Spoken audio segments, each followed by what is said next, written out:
is round 35 of Friday Night Pint.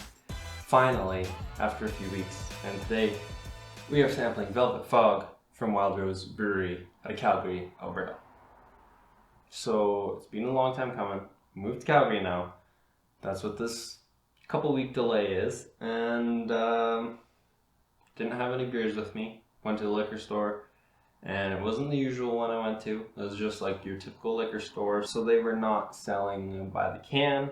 Very disappointed, so I bought a variety pack of Wild Rose and figured, hey, this will do for at least 1 week. If it has to, 4 weeks. I will be going home soon, so I should be able to get a few beers from there. That's why today's doesn't correspond to what I said would be next a couple weeks ago. So now we got that up to speed. Setup not ideal this week, but we're getting it done. So let's just give it a go. Here's can, because I do not have my Lazy Susan. Rest in peace. What I do like about Wild Rose is how they have like different recipes for it. So like you could split a Velvet Fog with a raspberry ale and you can make a pink velvet. Like they have different recipes like that where you mix their beers to make a different kind of beer, basically of theirs. And if you go to the brewery, you can actually order those beers, like mixed together. This is probably the stuff that kind of got me into craft beers. Not Velvet Fog, but Wild Rose. Badger approved. It's got to be good. This buffalo on the can, his name is Melvin. 4.5%, cloudy, citrusy, smooth. 10 IBUs, pretty tame. Good to go.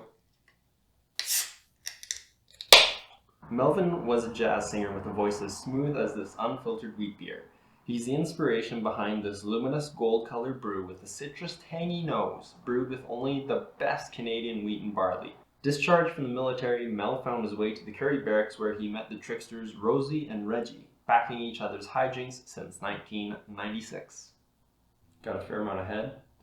We'll let that settle down a bit. One thing about this pint glass, it is pretty much a pint glass. I didn't realize it. It seems so small, but apparently not. Like there's still a little bit left in the can. There's enough room for it probably. If you're wondering why I have Rugby Canada on this Guinness glass, it's because I got it for basketball in high school.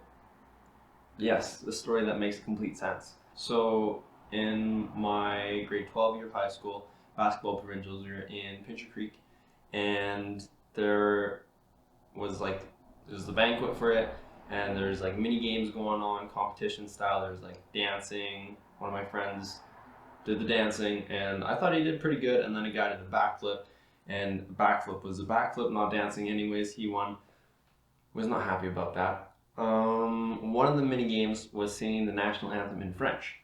Now, on our side, like we were split down the middle, like the schools on this side are all on the team, the schools on this side are our team. We had one French school on our side. You'd think one of those, 15 guys would be able to sing the national anthem in French.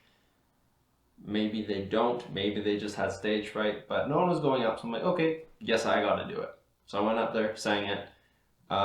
People were impressed that I actually knew French, and were wondering how I knew it. Well, it all rolls back to grade 1, where we used to stand on our desk on Fridays and sing the national anthem in French. That's where I learned it. Yeah, so it was a prize I got for going up there and doing it. So new Glasgow Adventure. Very creamy, smooth, kind of warm. Could be because I had it left out and these lights are fairly warm, and this apartment is stinking hot. So if I'm ever shirtless, which could be every single video from here on out, that's why it's hot in here. I'm not picking up on the citrus.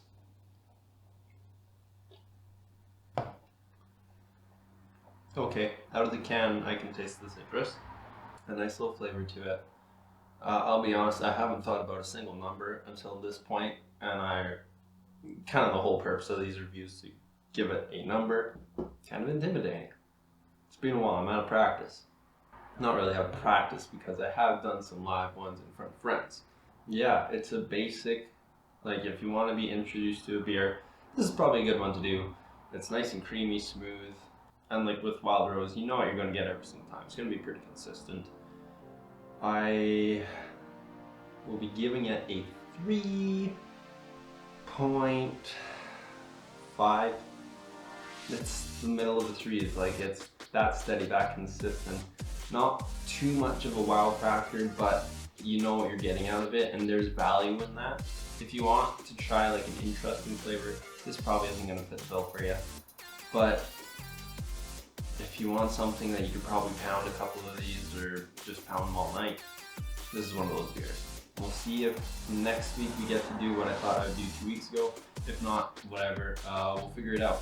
If you like the review, be sure to leave a like. If you haven't already subscribed, be sure to hit that subscribe button because I'm going to be back every week. Hopefully. And yeah, catch you on the next review. Cheers.